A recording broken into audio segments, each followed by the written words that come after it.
Sir ये property ले लो, मैं खुद आपको 2 से 3 सालों बाद फ्लिप करा के दूंगा जब आपका हैंडओवर आएगा। उस टाइम पे आपको परेशानी की बिल्कुल जरूरत नहीं है। इंतहाई फ्लेक्सिबल पेमेंट प्लान है और इसके रहते हुए आप एक बहुत अच्छा आरओई इसके ऊपर बना लोगे। ये बात आपने बहुत सारे एजेंट से सुनी होगी। क्या ये बात सच है कि आपको एक इंतहाई फ्लेक्सिबल पेमेंट प्लान रहते, लेट्स से जैसे मार्केट में 50-50 के पेमेंट प्लान्स होते हैं, तो आप 50% पेमेंट कंप्लीट करने के बाद जब आपकी प्रॉपर्टी कंप्लीट होती है, कंप्लीशन होती है उसकी, तो आप उसको फ्लिप कर पाओगे या बेच पाओगे। क्या उस टाइम पे आप फ्लिप कर पाओगे?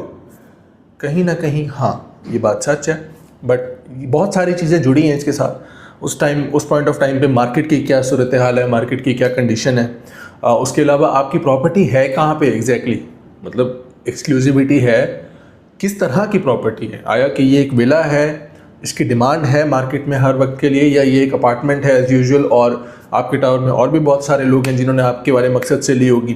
तो क्या खास है आपके अपार्टमेंट में? क्या आप उस पॉइंट ऑफ टाइम पे उसको फ्लिप कर पाओगे? क्या एक्सक्लूसिविटी है? क्या तो लोकेशन की एक्सक्लूसिविटी है? Is it a water front property और समथिंग लाइक दिस, या वो एक विला है? अगर तो ऐसा कुछ है तो यस इट्स ट्रू, लेकिन और तब भी ये डिपेंड करता है कि वो आपको बेच के देगा या नहीं भी बेच के देगा, तो चलो आप किसी और एजेंट के साथ उसको इजीली बेच लोगे, लेकिन उस चीज़ से निकल जाओगे। स्टिल काफ़ी मामलात में ऐसा पॉसिबल ऑन टाइम नहीं होता।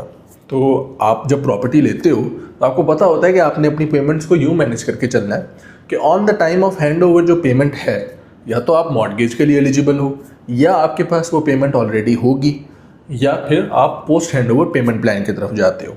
अब अगर ऐसा कुछ आपने अरेंज नहीं किया हुआ और आप अपने ब्रोकर पे ट्रस्ट कर रहे हो कि वो आपको एक ऐसी प्रॉपर्टी लेके दे रहा है जिसके हैंड ओवर के टाइम पे वो आपकी प्रॉपर्टी सेल करवा देगा, तो ये पॉइंट्स ज़रूर देखो या उससे पूछो। आई एम नॉट सेइंग कि ये पॉसिबल ही नहीं है, ये रिस्क पॉसिबल है, ये रिस्क जो लोग भी लेते हैं ऑफकोर्स वो पैसा बनाते हैं इसमें, बट ये पॉसिबल है, लेकिन कुछ चीज़ों को देखते हुए। तो आप देखभाल के उन चीज़ों को देख के अपना पैसा इन्वेस्ट करो, और जिसके भी साथ करो ख्याल रखो कि वो अपने पैसे को, आपके पैसे को अपना पैसा समझ के इन्वेस्ट कर रहा हो।